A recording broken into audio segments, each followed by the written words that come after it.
All right. Ironically, I just got a phone call. Can we sell in Maine? And the answer is yes. So it seems like utility rates in Maine have been going up quite a bit, and actually New England. But um, basically, all of the green dots are our installations in Maine. So let me see if I can make this smaller.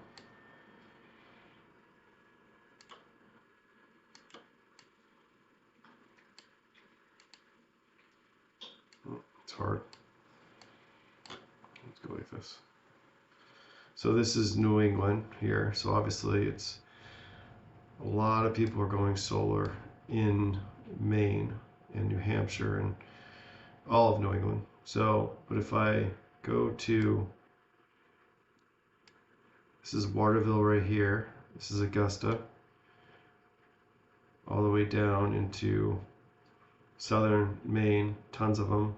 Looks like the furthest up that we go is around Dover Foxcroft, all the way up to Chias. So there is demand for solar in Maine. Um, so if you're watching this video, if you are interested in going solar in Maine, like and subscribe and send me a message, and I can figure out what your numbers are. Just need an email address, a telephone number, and a physical address, and I can figure out what we can do for your house with the shading as well, because I know there's a lot of trees as well. So anyway, I hope this helps.